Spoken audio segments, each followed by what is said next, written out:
This is Ivy Unleashed, a Gold Ivy production.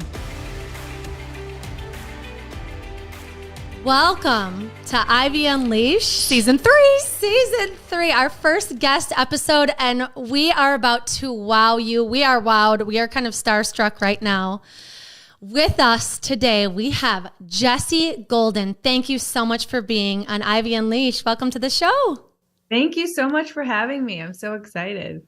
We are so excited. Like Andrea said, this is surreal for us because I found you, maybe 6 months ago, listening to Dr. Will Cole's podcast and hearing you speak. And I was just like, this is what more people need to be talking about because it's normalizing natural remedies, healing modalities that I had to find the last 5 years and talk about coffee enemas and being the weird one and hearing you. And then we were connected to you through Alan Stein Jr. So it's just been divine timing and we could not be more excited. Mm-hmm. Yeah. And just say, I hear the Midwest accent and it like tugs at my heart. Like it just feels like home. Because you're from Chicago. Yeah. Yeah. And we were talking about this before we started recording that we know so much about Jessie from reading her book. She has a podcast, following her on social media, hearing her on other people's podcasts. And so we know a lot about your story from growing up in Chicago, but our listeners might not. And so can you kind of talk a little bit about where you grew up, what life is like, and kind of get your story started into your 20s? Yeah. Well, so I grew up in Chicago in the early 80s. And I always like to preface that because I think growing up in the Midwest in the 80s was not the healthiest environment. Everything was microwaved and fast food was the thing. And, there really wasn't much talk about health. Like, health was like eating canned vegetables. I mean, it was,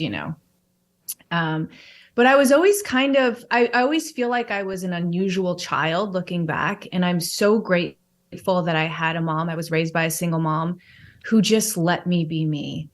And I was just unusual. I spent a lot of time alone. I was very spiritual as a kid. That's a whole nother story. But I kind of feel like I wasn't even here for the first 10 years of my life. I was kind of in two planes. But I became a vegetarian at age 11. I'm no longer a vegetarian, but just setting the stage of like how unusual I was. It was so unusual to like become a vegetarian at that time. Like my grandmother literally said, you're going to die if you don't eat meat.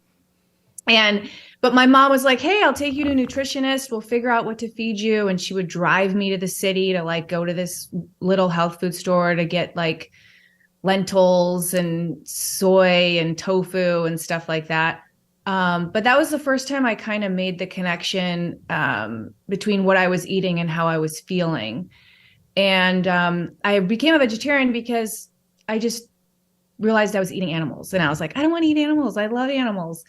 And my mom was a dancer. She had a dance studio. So I grew up as a ballerina in the dance studio. I was raised in that environment. And if anybody knows anything about dance, it's like, it's your life. The studio goes with you. Everything you learn in there taught me discipline and consistency. I mean, it really laid the foundation for everything in my life, but it also laid a bunch of bad stuff as far as like negative mindset, criticizing every single thing that I did and trying to reach this epitome of perfection that didn't exist. And ignoring my body because you're never taught to listen to your body. It's like push through it, just get over it, don't whine and just do it. Like just shut up and dance. I was modeling since a child. I didn't love it. I always kind of hated it, but my mom really encouraged me. I left home when I was 17. I went to Florida on spring break and I never came home. Literally never came home. I was like, peace out. So I've always been very independent and strong-headed. And I moved to Miami and that's when I started modeling as a career. Again, I didn't love it, but I loved that it gave me freedom, something that I had never had growing up as a ballerina, as a dancer. My schedule was always so full. And here I got to work like once a week. And the rest of the time I was on the beach, which living in Chicago. It was like the dream of like being in the sun every day. And I started modeling, and I was still dancing. I would take class actually at the Miami City Ballet School. And then eventually I became a yoga teacher and moved to California, continued modeling. And everything kind of like, the first time that I felt bulletproof in my life was when I was 29. And that's when I was diagnosed with rheumatoid arthritis. And it was a complete shock to not only me, but everybody else. Like, I was considered the epitome of health. I was always on the forefront of what was happening, hanging out at Erewhon and drinking reishi, in the early 2000s. And, I was always doing like what was next. And living in California, it's easy to do that. You hang out at the health food stores and you get to try like all the new things like blue-green algae and, so when I got sick, or when I got this diagnosis, it was the first time where I was like, oh, okay, none of my tricks are working. So no longer like just everything from wanting to be completely independent. All of a sudden I had to rely on people, to ignoring my body's signals. All of a sudden I had to listen. Obviously the first thing that I did to empower myself was look at my diet, which had always been very clean and conscious, but like still when you're going through a health crisis, you're like, okay, well, what things can I pull out that are maybe causing inflammation? And now it's common knowledge, but back then no one was talking about nightshade vegetables or, anything causing inflammation. So, that kind of like set the foundation for the rest of my life. And I made a really quick decision, that I wasn't going to let it take me down.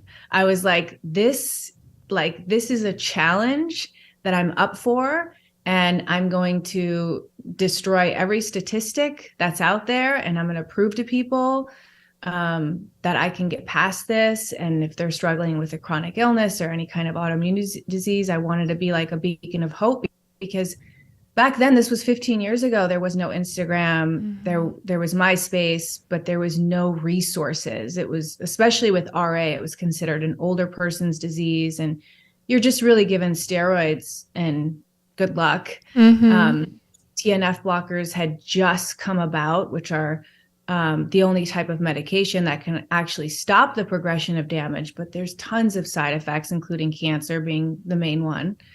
So I was really determined and inspired. And I think a big part of that for me, which I look back and I'm so grateful, is, and a lot of people would not look at this as a gratitude thing, but I was a single mom and I didn't have a choice. I didn't have the option to lay in bed and cry and like, woe is me. Why is this happening to me? I had to pull my bootstraps up and like figure this out and really, be an example for my son. But I mean, he was literally relying on me to take care of him. So that was really my motivation. And I think, I love sharing that piece of advice, because I think when we're going through challenging things, the greatest thing that you can do, my grandma used to say this, is look past your own eyelashes. And even if you're not a parent, there's like somebody else that's like not like doing as well as you. There's always somebody that has it worse. And sometimes we just need to get out of our own way and be like, okay, I'm up for this challenge. What do we need to learn here? Love that. Oh, that's so beautiful. And something that I was thinking until you just said that last piece about looking past your eyelashes is just how lonely that must have been. And from the beginning, I mean, your entire life, you've been different, and I can relate to that so much, as feeling like I don't belong in this environment that I'm in as a kid, and then as a teenager, and then in college. I just always felt different, and it can be lonely. And I feel like even now, yes, the world's catching up with us health-wise, but you're still a trailblazer. I mean, the things that I learned in your book, I mean, I majored in health and wellness, and I'm a health coach, and I learned so much from your book. And so I'm curious how loneliness, being different, how that's kind of played into who you are and how you've grown as a person over the years.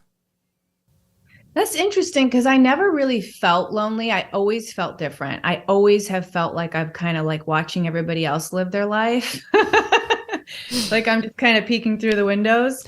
I actually love looking through people's windows. Actually, when I'm like walking at night, I'm like, yes, like, you can't do that, honey. You're gonna get like, you're creeping out. I'm like, I just love looking at, but that's how I feel. It's a great analogy.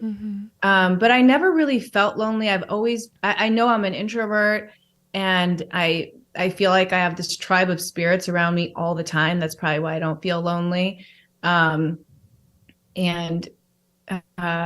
Yeah, I've just kind of always embraced it. Like, this is who I am. And again, I think that goes back to having a mom that, she never made me feel like weird. Like, I was doing the weirdest things, you guys. Like, if my son did half of the stuff, I would be like, I think we should go. Like what? I want to hear. I mean, I know some from. I was just weird. Like, I was talking to spirits at a young age. I was spending time alone. I mean, almost meditating, but it wasn't meditating, but like I would just sit in my room with the lights off. Like, I was doing weird stuff, talking to things that weren't there, I was just very unusual, and I would dress differently. I would try new things. And sometimes I would get made fun of at school, but like, I always had this confidence. Like, I didn't care because I was just like me. And I think a lot of it was, again, because my mom just always made me feel like I was special, and she didn't judge me for like try it out, see what that feels like. And I kind of got to figure things out on my own. Yeah. I'm curious how that correlates to like the different healing practices. Cause something I found with my journey is explaining it to other people why you're doing it when you don't really even understand, right? You're just kind of experimenting. Like me explaining why I'm doing coffee enemas to Andrea when I'm like, I don't know, people say it helps and I'm down for anything. So did you find that aspect like lonely or confusing, or was it more like the fun of the challenge for you? Yeah, I mean, I think a lot of people in the beginning, when I first got diagnosed, I didn't go the natural route. I almost like in my head was like, let me do what the doctors are telling me to do. And then when it fails, that's how I'll get my family on board with me. And I kind of like knew that was going to happen because especially back then, it was like everyone was so concerned with my health, and they just wanted me to do the right thing and stop the progression of damage and put it into remission. But once that system failed me, just regular Western medicine, I was able to get my family on board and be like, you guys, like, this is a chronic disease. Like, this is something that might be with me forever. And I need to try everything that I can in my power naturally before I just say, I'm throwing in the towel and I'm going to take drugs for the rest of my life. And I think that, they wouldn't have expected anything different from me at that point. I mean, I just was always doing things that was a little different. And I think at that point they were like, oh, sure, of course. Yeah. I feel like it served you well looking at where you're at now. And I think a lot of people can relate to that of, I don't want to do the medication. I want to go the natural route, but it can be very overwhelming. And that's another reason why I loved your book, is because you break it down into different sections of health. But I'm curious, like, where was your starting point when you're like, these meds aren't working, let's go more natural? Where did you start? What was your approach with that? Super simple. And I knew that this was going to happen, and maybe I made it happen. But once the side effects of the drugs clouded the actual symptoms of the disease, that's when I was like, this isn't working. And unfortunately, that's the loop that a lot of pharmaceuticals do. It's like, it'll get rid of one problem, cover it up, and then all of a sudden you have acid reflux, or all of a sudden you have irregular periods, or all of a sudden it's like, it's just this vicious cycle if you don't actually seek the root issue. And I think that's the biggest problem with Western medicine, is it's like, we don't address diet. We don't address our lifestyle. We don't even address like socially. Like, I love talking about that. Like, are you happy? Who's your partner? Who are your friends? Do you feel supported? Do you feel like you don't know how to set boundaries? Are you always saying yes? Are you a doormat? Like, I notice a lot of similar personality traits with especially women that have autoimmune disease. They tend to be a lot of givers and not take care of themselves. And it's like, here's life's invitation for you to now have to take care of yourself because you literally can't function anymore if you don't. Yeah, you talk a lot about that on your podcast and in your book about just the mental piece of disease. And I would love for you to elaborate on that. I think it's this internal exploration of why me, like, why is this happening to me? And you talk about that in your book about, being a teacher and things like that. And so how has rheumatoid arthritis been a teacher for you with your mental health?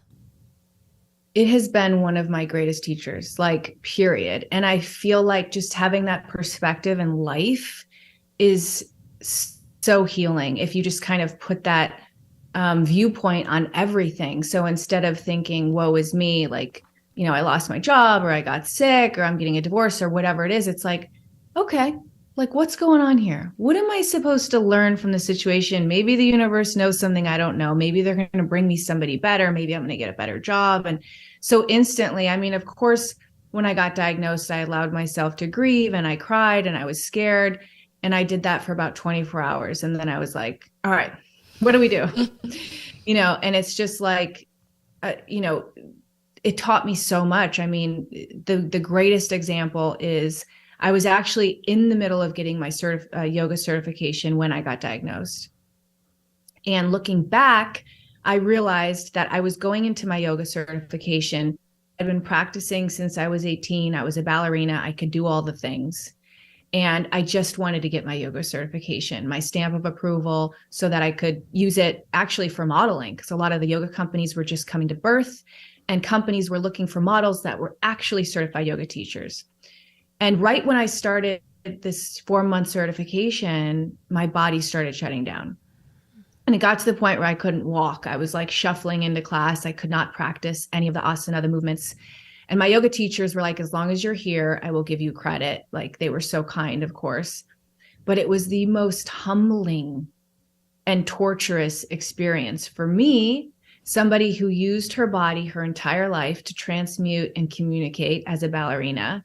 And then that transitioned into yoga. Now I have to sit on the sidelines. None of my peers know that I can do that. I could even do any yoga. And I had to sit there and watch, and I had to sit there in my own SHIT. You can swear. And yeah, and just look at the other aspects. I mean, the perfect example is there's 8 limbs to yoga, and the asana, the movement, is only one limb. And that's what we tend to focus on in the United States. That's what kind of got hit. But if you're learning yoga in the East, like, the first thing you learn is the breath. And, you learn all these other aspects, meditation and pranayama. And so I had to kind of like humble myself and learn, that was the blessing. And learn all these things that I probably wouldn't have learned otherwise. And just having to sit with yourself when you physically can't move, you really start to think about things differently. And I was able to like notice my thought patterns and kind of trace things back to my ballet history and any athlete, anybody can relate to this. It's very critical. It's your coach is judging you, your ballet teacher is judging you, the mirror is judging you, and that becomes your inner critic, and it can become toxic over time. And you're not even aware of it, especially when you're moving and you're productive all the time. So if you just sit still with yourself, it's like allow all that stuff to come up, and then you can kind of start seeding through it and working through it. Yeah. And I think in today's culture, and that was true for me as well, I was like, I don't want to sit still because I don't want to deal with all of that, right? I don't want to deal with the trauma in my childhood, and being go, go, go allowed me to not have to deal with it. And the same thing with symptoms of let's just quiet these symptoms. But when you actually get to the root cause of anything health-wise, your mind, it's involved. You can't escape the mental health aspect.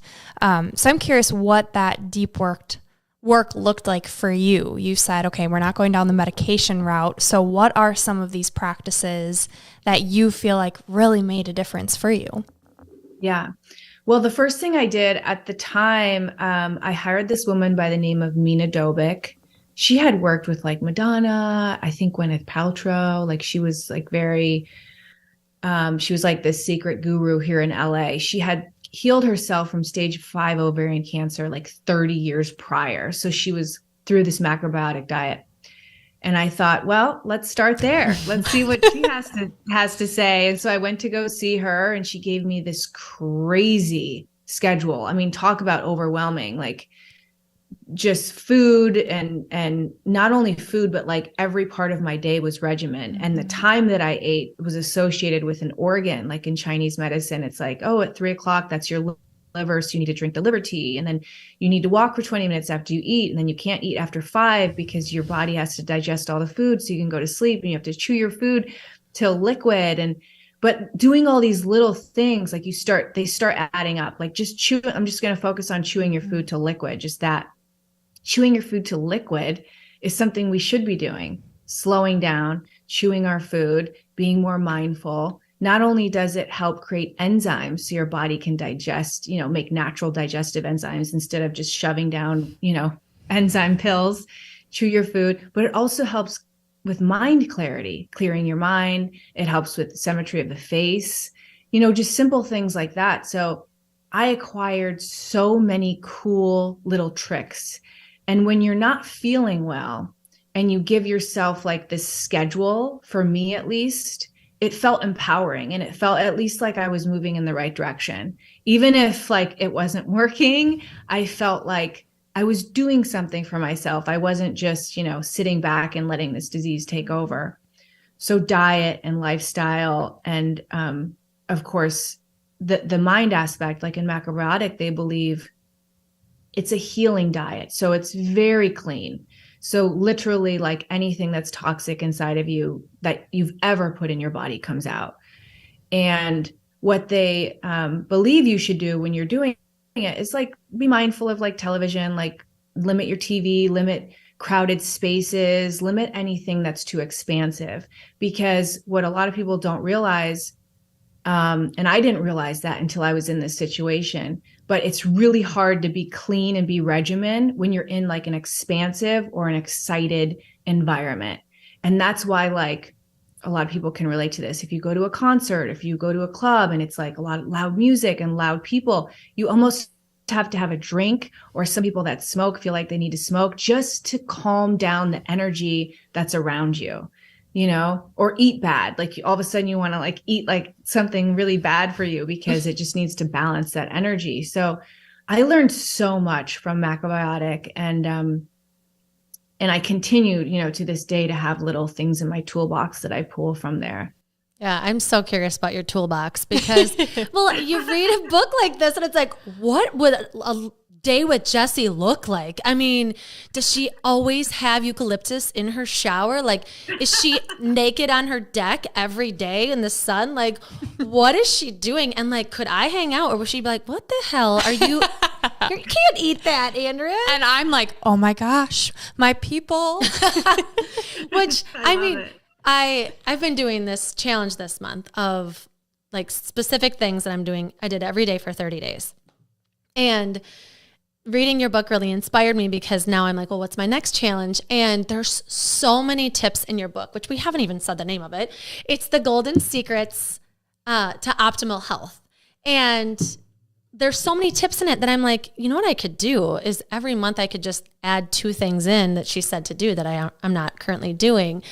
And I can't wait to see what my life looks like. And so I'm just curious what it's like for you to be interacting with other people with your lifestyle now. Because it is so out of the norm. Yes, still to this day. Yeah. What's it like being you?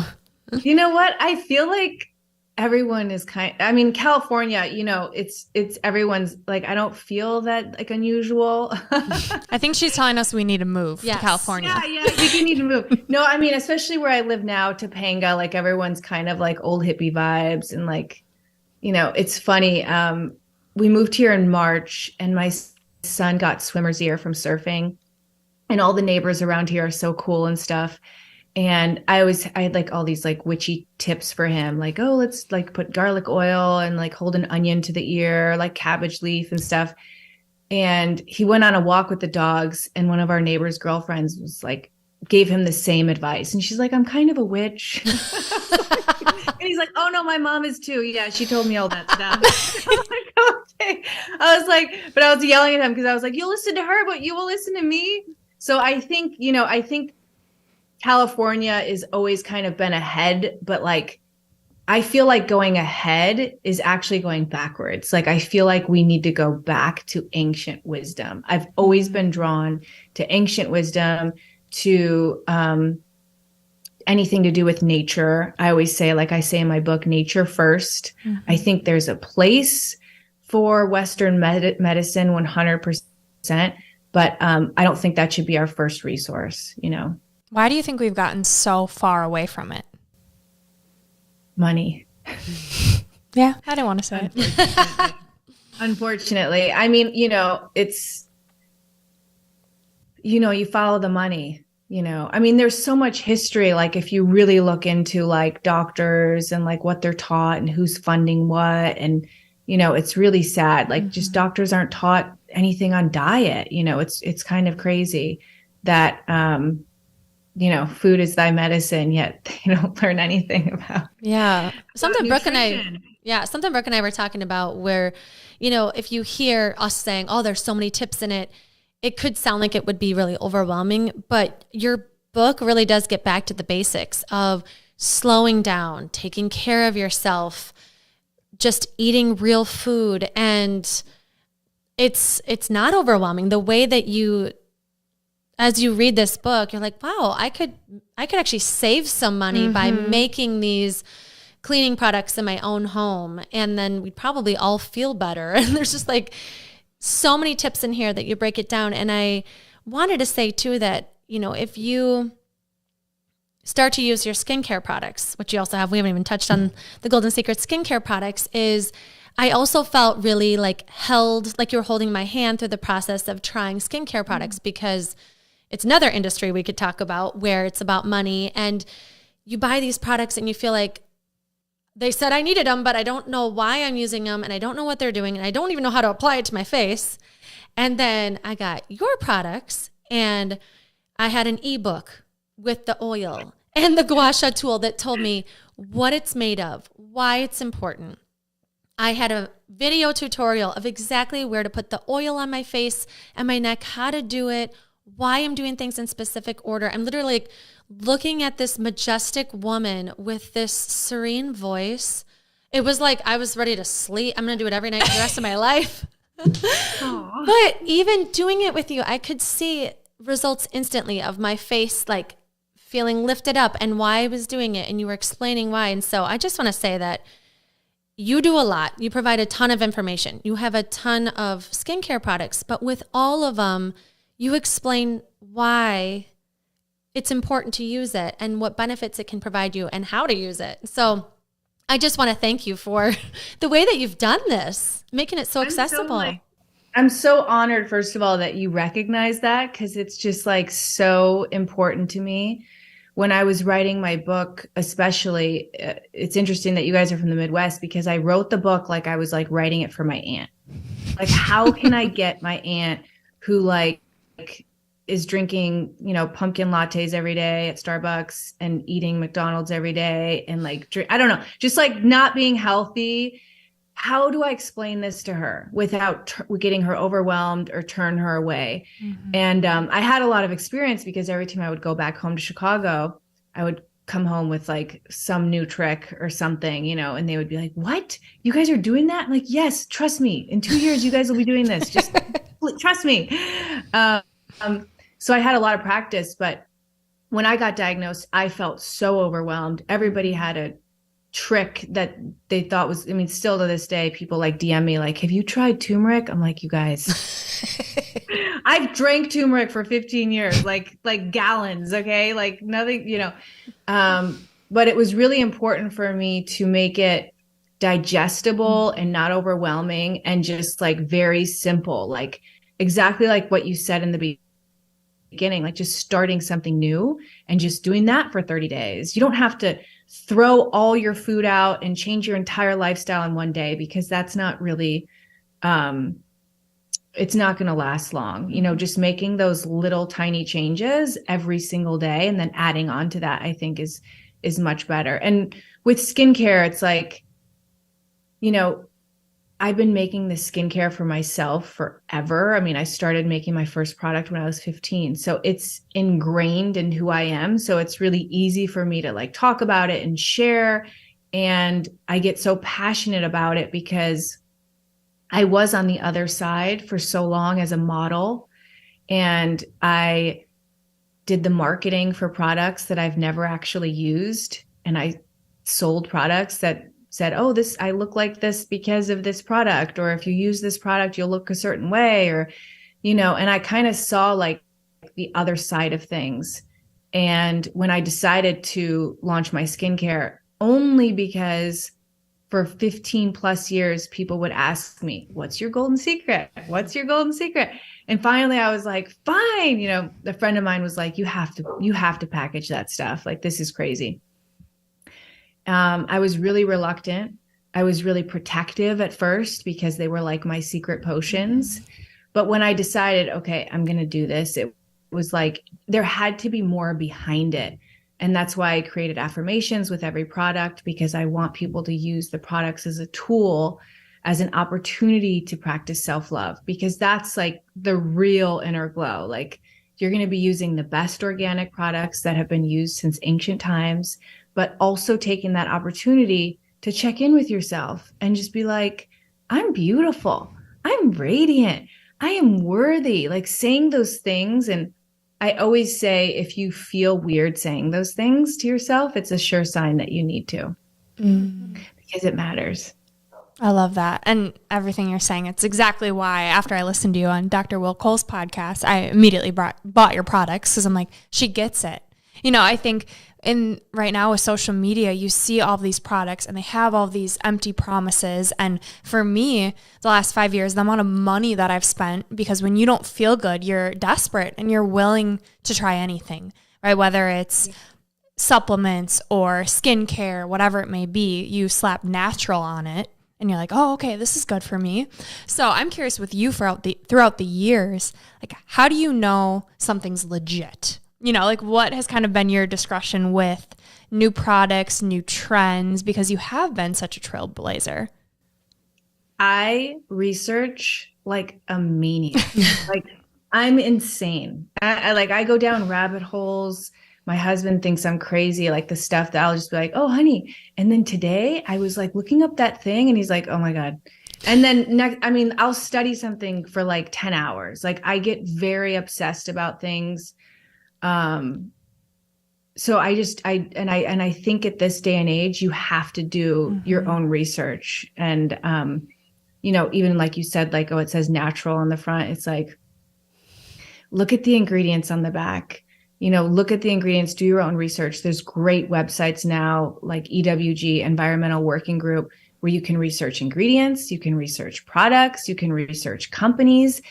It'll tell you how toxic it is. It'll tell you if it's reproductive, if it's cancerous, if it's, you know, nowadays, I think there's so many great resources because consumers are finally, you know, pulling the veil back and being like, wait, I think it's because there are so many options too. There are so many options. We're so like, you know, overwhelmed with so many options. And unfortunately, just like pharmaceuticals, the people with the most money are the ones winning because they have the marketing budget to push things.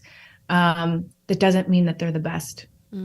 It certainly does not mean that they're the best. They just might have the biggest budget to hire, you know, the Kardashians or whoever's the biggest thing to, you know, be the face of whatever. So you have to do your own research. And I think that that's actually pretty easy these days, you know? Yeah, well, I like that you gave an example of the EWG, like, you know, going through trying to figure out what sunscreen to buy for your kids is tough. It's like, I don't know. Like, it says it's mineral based. Like, if you're a consumer, like you said, the marketing, it gets you. And like, the price. That looks the most natural. It says this thing.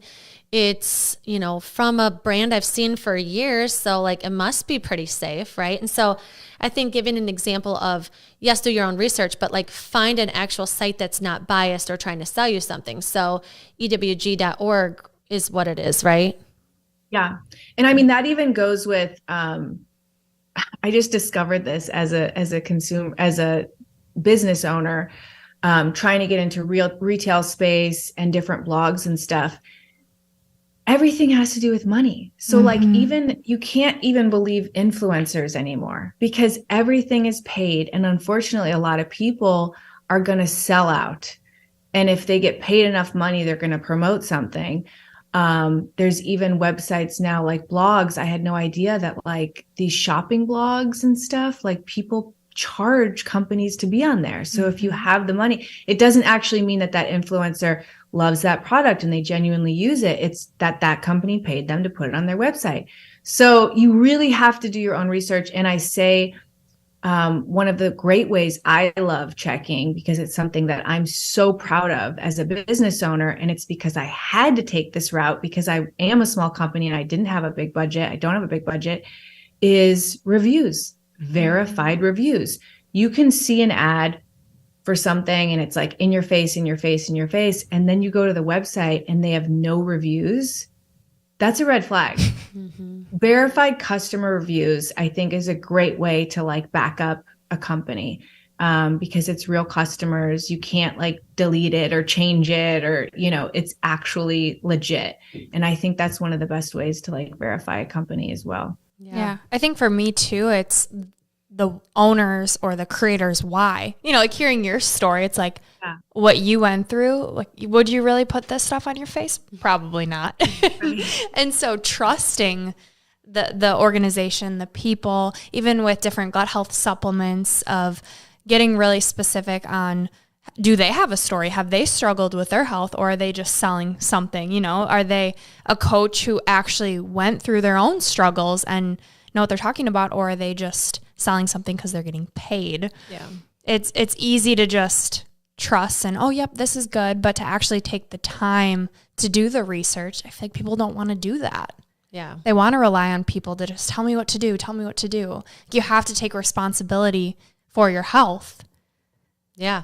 Well, and we're in this space where we're getting money thrown at us to sell things, right? Because like Brooks, anything she puts on TikTok, it blows up. And so it's like, people are like, oh, can you talk about my vitamin, or can you talk about my supplement? And it's like, well, can we try it first? Like, yeah, that's exactly right. Like with affiliate deals, because I'm an affiliate for a lot of companies, but I only share products that I actually use and love, like period. And people reach out to me all the time and I say, send me the product. I'll try it for 30 days. And if I genuinely love it, I'll share it with my audience. And I don't need to get paid. Like I'll take the affiliate cut, which is like 10%. I just want to share. It's always been my passion. And I could tell with you ladies too. It's like, I just want to share things that have helped me and that have worked for me. And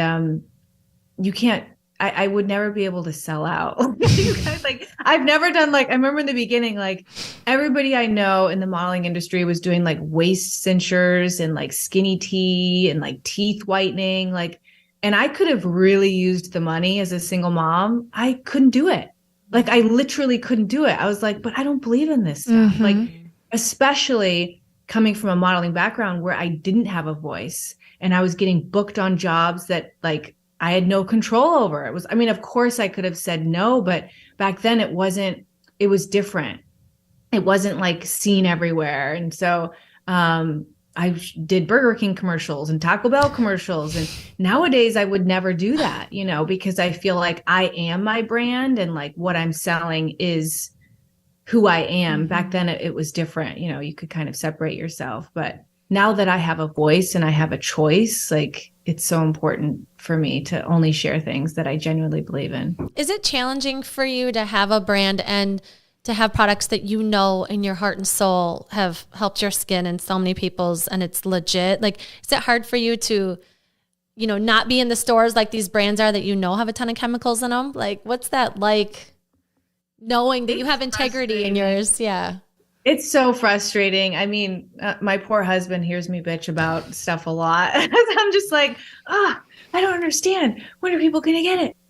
Why is it, you know, and even with my team, like last week, even on this health website, I don't want to say the name, but it's like a natural skincare website that I actually want to get my products into. And I'm looking at every product and I'm like, I would never put this shit on my face. Like, what is going on here? Like, who is the buyer? What is happening? And again, you go to the website and you think that like it's fine because it's like vetted by whoever, and half of the stuff is just like, I wouldn't buy anything. Yeah, like, who is classifying this as natural?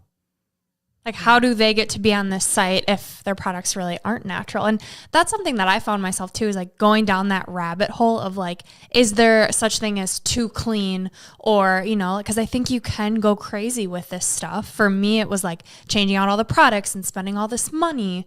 So it's like, how do you find that line? Like, is it slowly building your home to be non-toxic? Or like, what do you recommend to people who are listening and are like, that's great, but like, I don't want to spend $100 on a product, or I don't want to spend 100 hours researching. Like, what would you say to those people?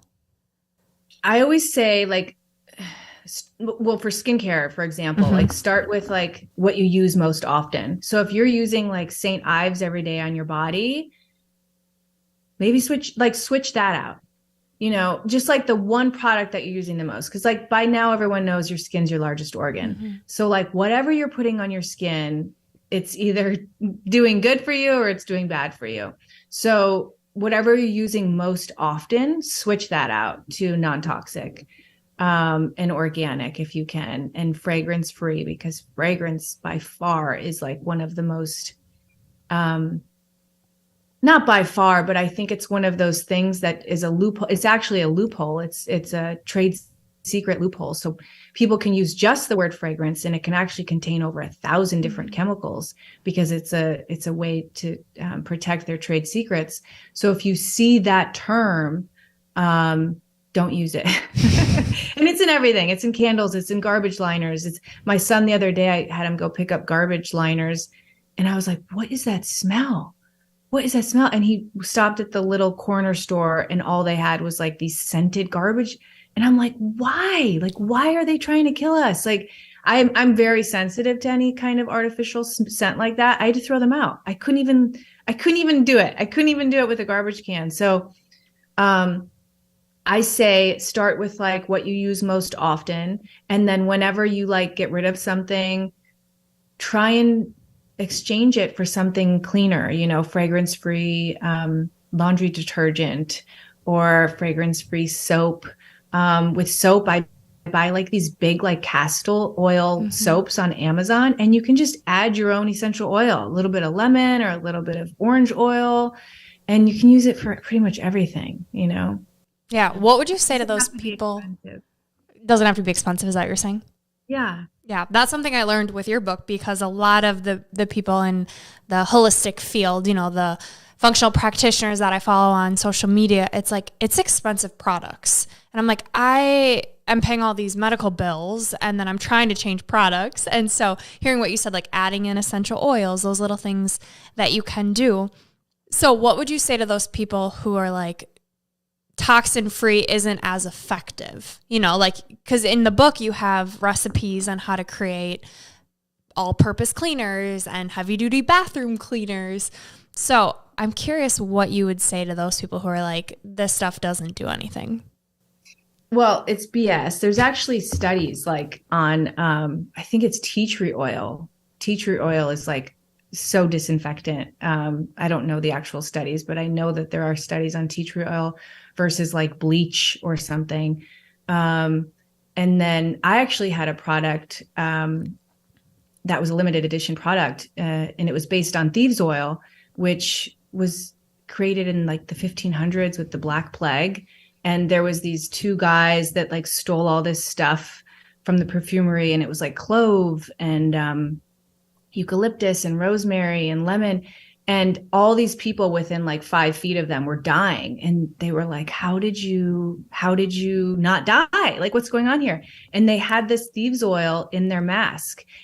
And it actually ended up becoming something that doctors would then put in their mask since like the 1500s. So like we have all these like little tricks and things that we can use that are non-toxic and that are good for us. And I just don't fall for it. Like, you know, that we have to use all these. And there's a difference between like good germs and bad germs. Like we actually want to be with our hands and feet in the dirt. Obviously, we don't want like viruses that are going to make us sick, that's like a whole nother thing. Like you need to wash your hands, but at the same time, we don't want to destroy the like microbiome of our skin.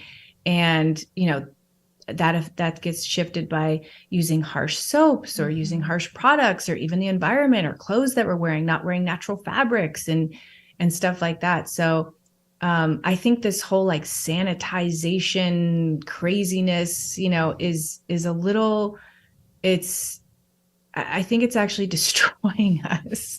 Yeah. Some germs are good, it's like when you have kids, it's like, let them get sick, let them put their hands in their mouth and get their dirt and get all that good gut flora and like microbiome and diversity. And, you kind of want them to build up their immune system and, yeah, nature. And I love in your book too, you talking about nature, of getting outside, which it's tough. I mean, it's like 16 degrees here and really windy today. I walked to my mailbox and I'm like, I bet if Jessie Golden lived here, she would walk to her mailbox every day in the sun. But it's tough in Minnesota. You lived in Chicago to be outside. I wish I was in California. But I want to talk about the sun because you have a relationship with the sun and some rituals in the sun and opinions about sunscreen. And so I would just love for you to talk about your relationship with the sun and your skin and just go into it. Yeah. Well, I mean, I think I've always talked about my love for the sun and I think you guys can appreciate it. Anybody that grows in the Midwest, when the sun comes out, we kind of worship it because we don't see it that often. So even as a kid growing up, like my dad would be like, go outside and get some sun. It was always viewed as like this healing thing. And I knew that I felt amazing in it.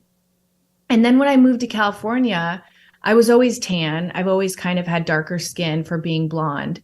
And people would always say, how are you so tan? How are you so tan? I'm like, we live in California. Like, I'm in the beach every day. What do you mean?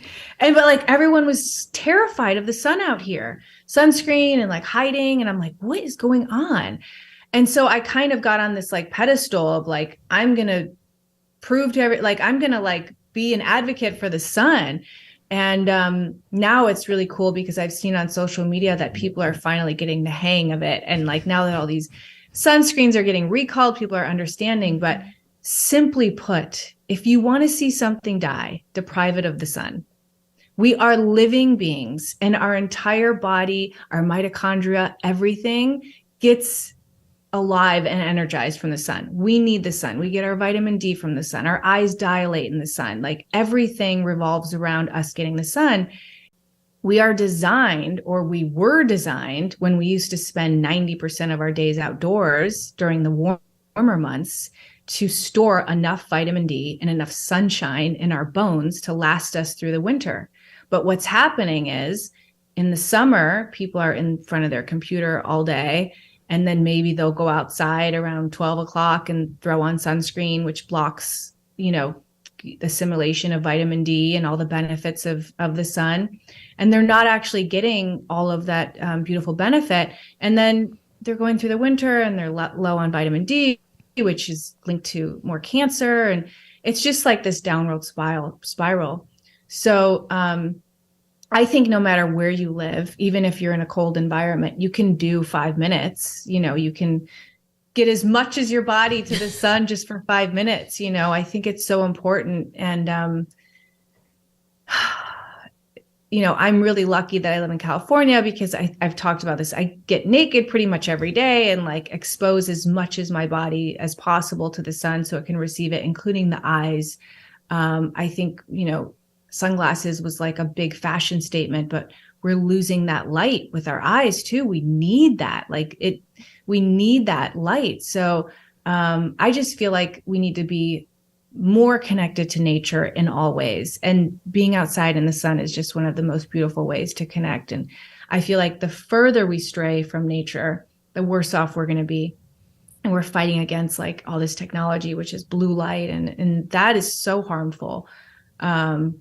So the sun, all things in moderation, like you could get safe sun. You don't have to like go out and get burned and how your body responds to the sun says more about your health than anything. So if you go outside and burn, maybe you're eating too many processed foods or too many seed oils, or, look at your diet. So you should be able to receive the sun.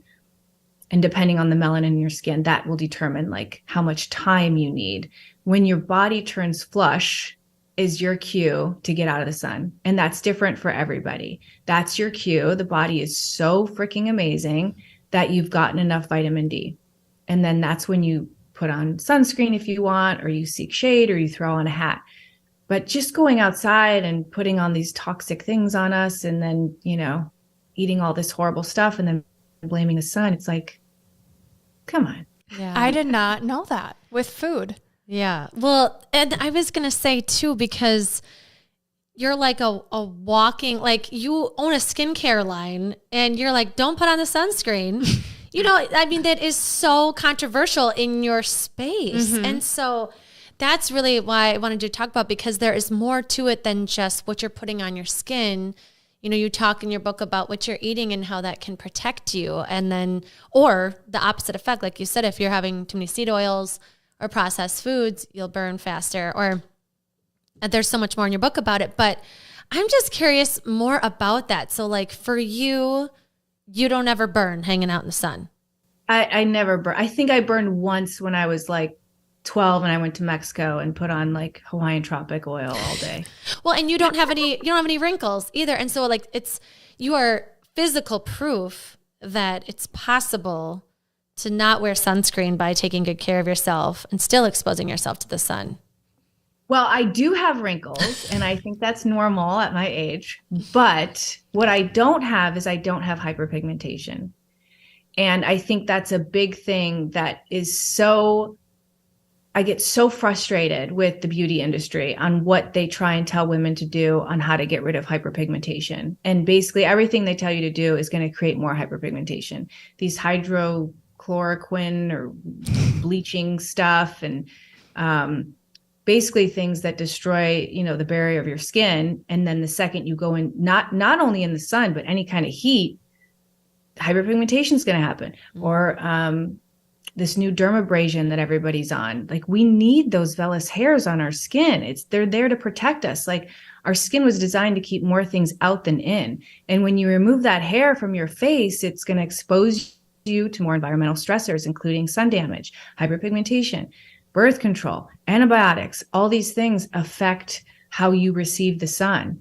I get so fired up about this stuff, mm-hmm. but I always feel like, if you like, going back to seed oils, by the way, like I just read this study about how cancer was not even a thing prior to the invention of sunscreen and seed oils. Like, our ancestors didn't deal with this kind of stuff. Mm-hmm. So the sun hasn't changed. It's our diet that's changed and how we're able to receive the sun. So, I just feel like if we just go back to more simpler ways and just do things kind of how our grandparents or great grandparents did it, we would be better off. And they were outside. Mm-hmm. They were outside enjoying the sun and eating good fats and using natural products, because everything was natural. Mm-hmm. Everything, there was no need for organic because everything was organic. There was no all these pesticides and all these things. So,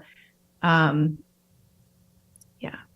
Yeah. I feel like you're so knowledgeable on it and you've been living it for so long that I bet it's hard for you to even get back to the basics of like why this is important, right? Well, like we had mm-hmm. we had 2 skincare episodes where we're talking about retinol and we're talking about like her number one rule was put on sunscreen every day. And so, every episode is, we just want your story and your opinion and what's true to you, right? And so everybody can say whatever they want and mm-hmm. nothing is like 100% fact. We know that. But I think your perspective is so great to hear, because it's getting back to the basics of like, before we even talk about the skincare stuff or get your awesome oil that I'm obsessed with, I got to think about what I'm putting in my body first, because I can do all the tricks, but I get like acne down here, hormonal acne, because around the time I'm period, I'm eating like shit. And so then of course it's flaring up because I'm eating like shit and I'm hardly drinking water and drinking more alcohol. Like, what do you think's going to happen? And so I just love that. Again, your book is just the basics of the earth and the herbs and the practices. That's not just physical. It's your mental health. Like there's a chapter on laughing. Like it's so, and sex. Yeah. It's so great. And I just have to say one more thing about sunscreen. Yeah. Please do. Please. Because it's so important. Well, first of all, sun therapy or heliotherapy was the number one recommendation that doctors made before the invention of antibiotics. It's still used in cancer treatments to this day. So it's so healing, and talking about acne, it's antibacterial. It's amazing. But talking about sunscreen and why I feel like the beauty industry, so much of the beauty industry, and bless their hearts, but so many dermatologists are just, I feel like, taught wrong. And I happen to disagree with most of what they tell people. But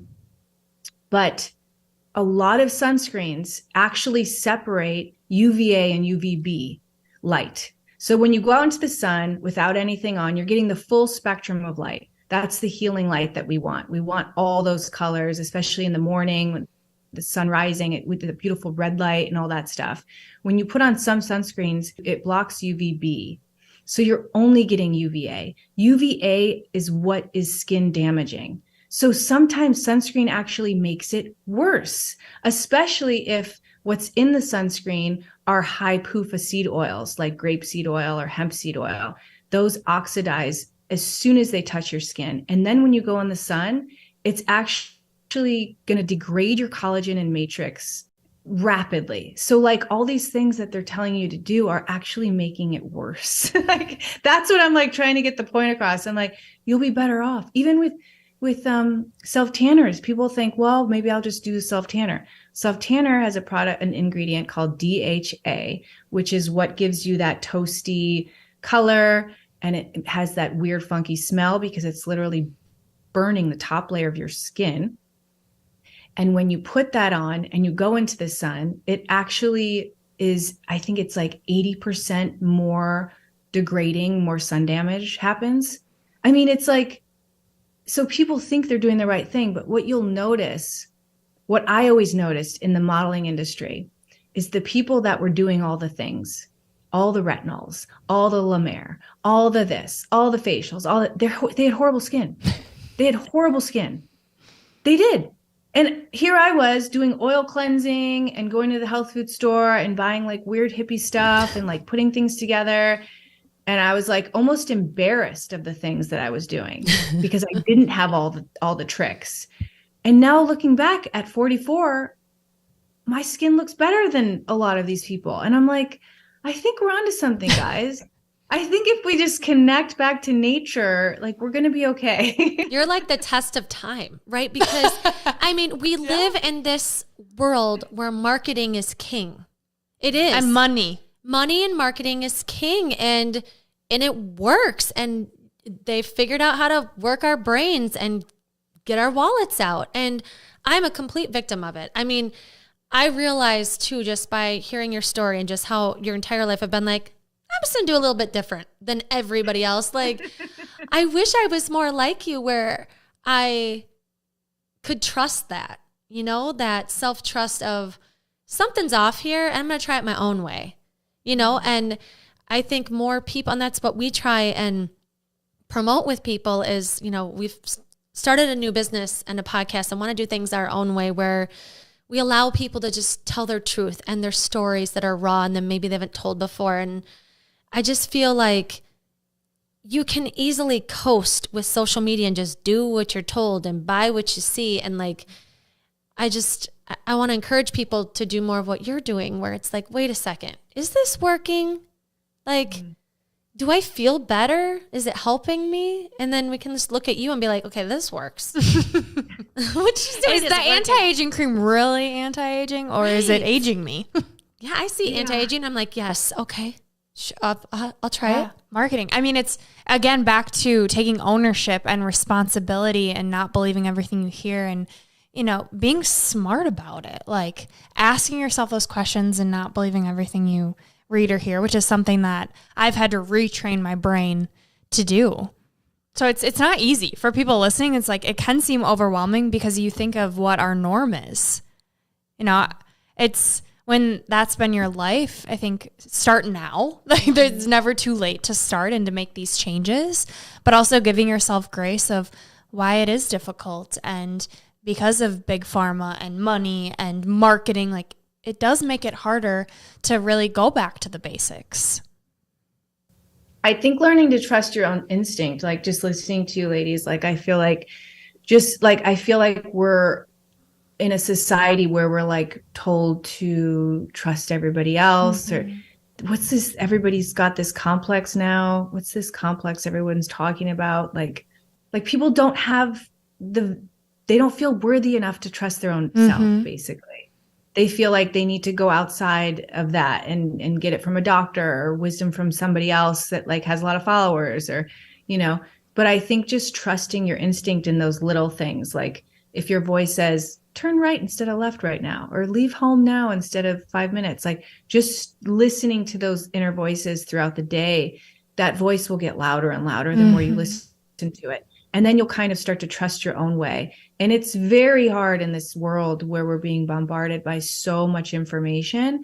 And I think that's why it's so important to take time each day to be free of podcasts and television and Instagram and just go for a walk or meditate, or just so you can kind of hear what your inner guidance is trying to tell you, because we all have like that inner compass, but either we don't trust it or we can't hear it.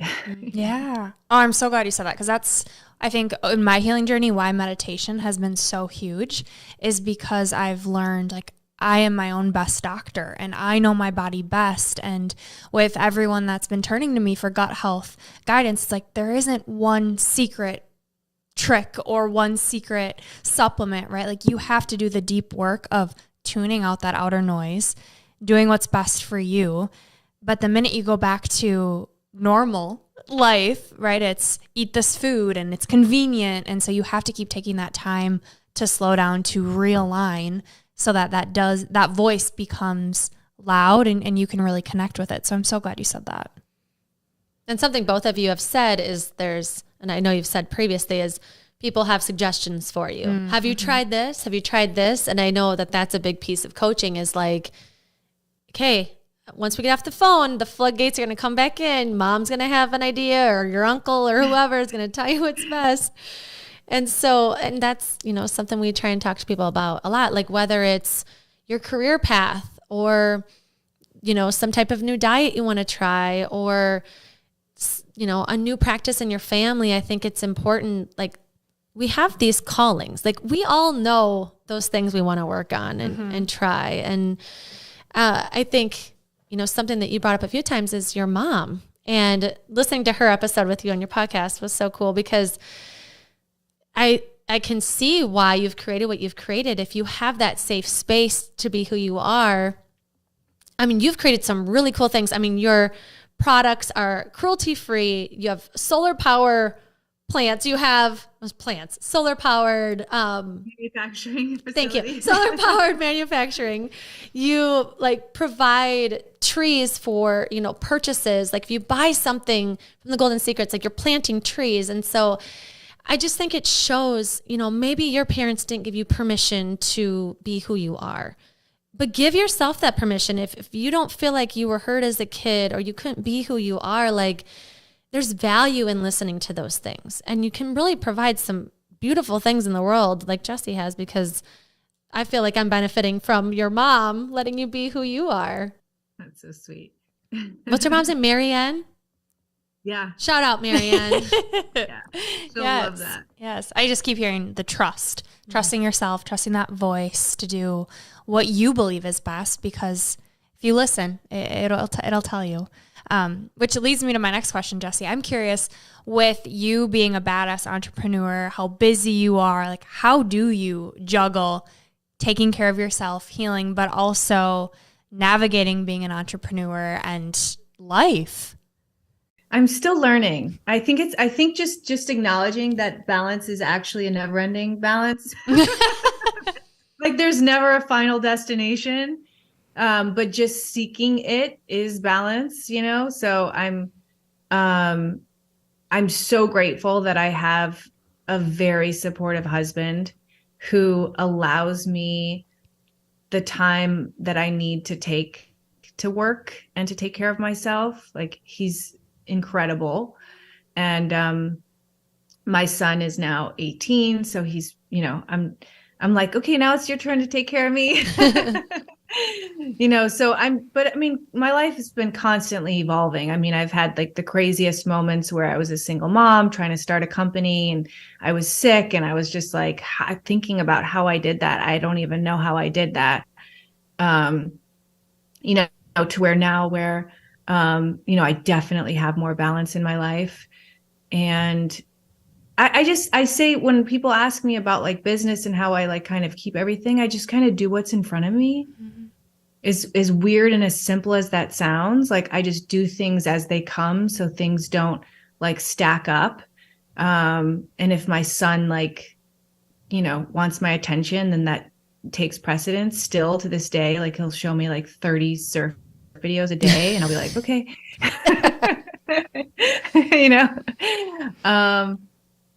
But yeah, I think just seeking balance. I think we all have that challenge. Mm-hmm. Definitely. Yeah. And especially too with kids too, that, I have young ones right now and building a business. It's, I constantly feel like I could be doing more here or more here or more here. And I like what you said about kind of being where your feet are, right? Like being present in, okay, these hours of the day are for this, and then these hours are for this. And I'm going to just do that when I'm there. It sounds so simple, but it's tough when you've got a million business things going on in your head.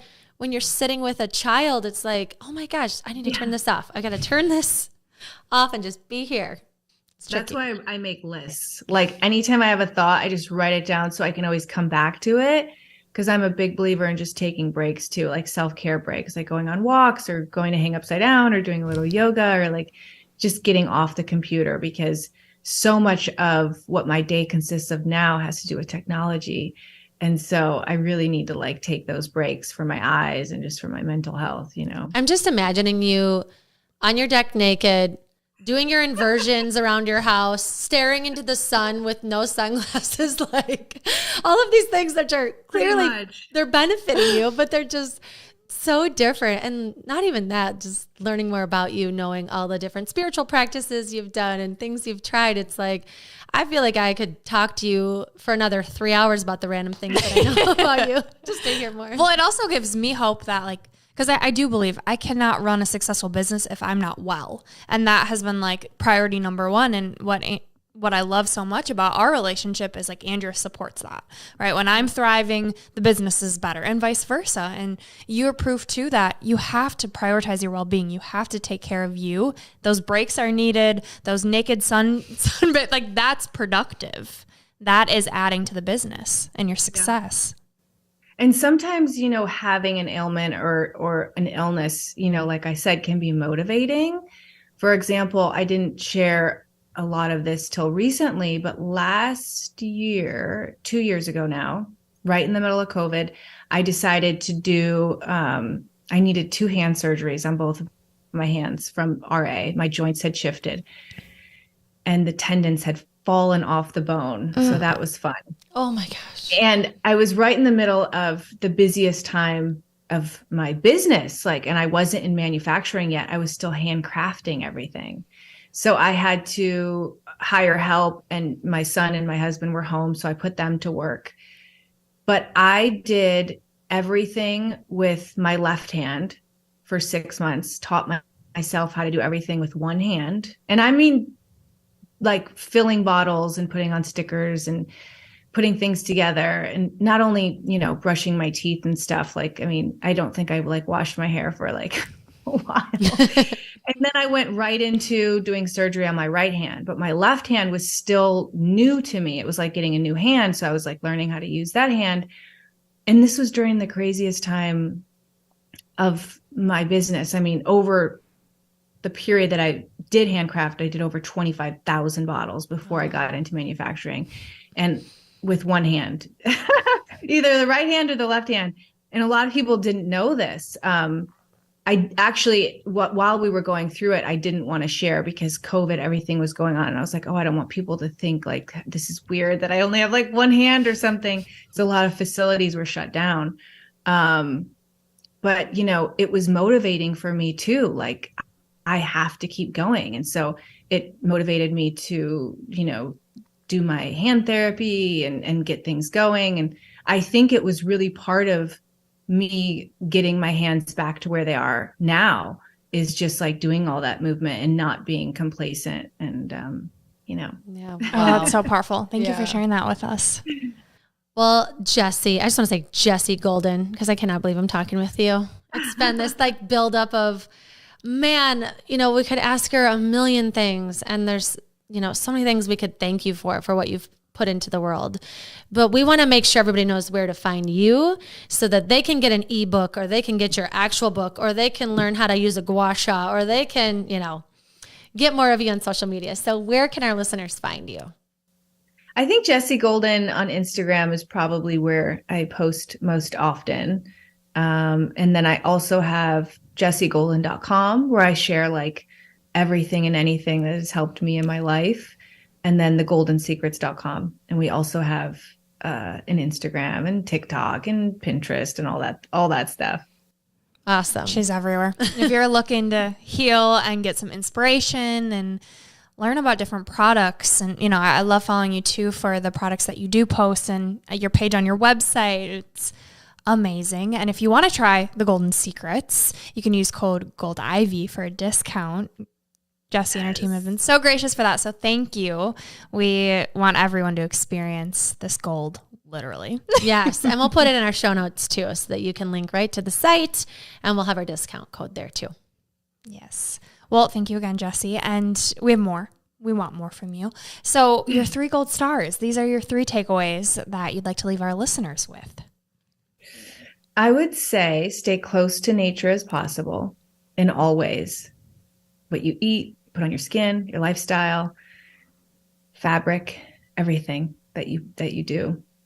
The second thing, we kind of touched on this, I think looking past your own eyelashes. And this could be taken in so many ways, but I was just talking to my son about this, and I think your audience would appreciate it, is sometimes I feel like we think we're not good enough to like share ourself or our gifts. But if you switch it and you think that you're actually being selfish if you don't, maybe it'll motivate you a little bit more. So like, looking past your own eyelashes, getting out of your own way and just doing, what lights you up, what you came here to do, because only you have gifts inside of you that only you can bring to birth. And then lastly, I would say, listen to your instinct. It will not steer you wrong. Oh my gosh. So good. Oh, I just want to sit with you and drink some matcha somewhere. Okay. Next up is Unleashing Ivy. So these are 3 rapid fire surprise questions that we didn't tell Jessie about. My question, Jessie, is if you could only use one skincare product for the rest of your life, what would you choose and why? The Heal All Oil from the Golden Secrets, because it addresses over a dozen skin conditions and it can be used in a multitude of ways. It's 100% organic, essential oil free, EWG approved, and it helps with everything from like acne, blemishes, anti-aging, collagen building, hair growth, cuts, burns, scrapes, diaper rash. You can use it on your lips, your eyes, your eyebrows. I mean, all over body glow oil. I literally always say that, like if I was on a desert island, what would I bring? The Heal All Oil.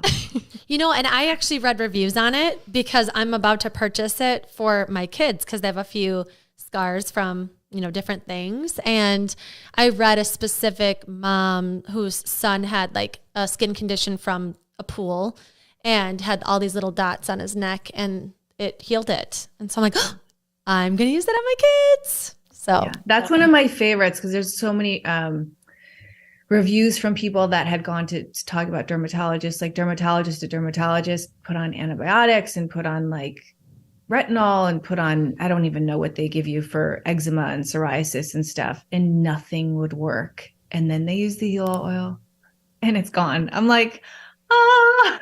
Oh my Amazing. gosh. That's got to be so fulfilling. Yeah, those are my favorite. Like to get the reviews, it's just like, that's why I do all this hard work. Yes. So where would people put that in their routine? Would it be just like any time of the day? You don't have to put it with different products. Do you use it as a cleanser? Like if someone's like, I'm going to buy it right now, how do they use it? I use it as an oil cleanser. So Okay. I cleanse my skin with it at night, removes makeup, everything without stripping the skin of its natural oils. And then you can also use it as a moisturizer, like just on your skin, like a facial oil. You can use it all over body glow oil. You can use it like to spot treat. Sometimes I make a little face scrub with it. I'll add a little like pearl powder or baking soda in my hand with a little drop, and it makes a nice little exfoliant. There's endless ways, and they're all on the website, like tons of ways to use it. Gosh, go get the heel oil. That was the first product I ever bought. When I heard you on Dr. Will Call, I was like, sold.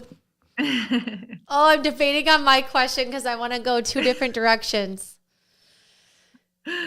Okay. Trust your instinct. Yeah. Okay. So I kind of hinted at this, that you're very open to the woo-woo-y. You said you're even a witch. Like you've tried, I know about manifesting and different things. And so I'm curious if there's like any out of the norm practice you've tried that like maybe people don't know about, or something you do on a regular basis that's a little out there. Oh my God. I feel like everything I do is out there at this point. But something I shared recently during Halloween, and a mom reached out to me and she was like, thank you so much. It worked, is just cutting an onion. Like if your child's sick or if anyone's sick, cutting an onion in half. You can put the onion in the socks. I'm sure people have heard about that. It draws everything out, the sickness out, but also just putting the onion next to the bedside table. It supposedly like pulls the sickness out. And it's just something I always did when my son was sick. I always like pulled out the crystals and like did the tricks with the onion. And this mom like messaged me right after I posted that. She's like, my son was so sick and I did the onion trick and he woke up like feeling so much better. I'm going to do that tonight. My daughter has a cold. I was just thinking that. Perfect. Okay, I'm pairing this in because you're talking about kids. I'm throwing in a bonus question because I just need to know.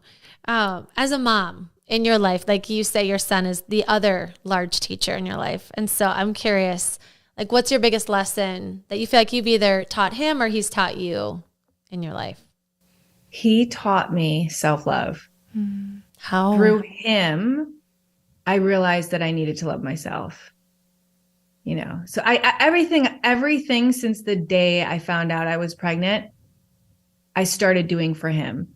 And like through, like, I never had that love for myself, when I think a lot of women experience that, unfortunately. When they get pregnant, it's like the first time they actually start caring about what they put on their body and what they're eating. And it's like, why don't we give ourselves that love anyways? Like, you're just as precious as that baby inside of you, but we don't. So he really taught me about self-love and self-worth, like just feeling valuable, because to me, he's obviously like the most amazing, and I was like, oh, so yeah, that I would definitely say self-love.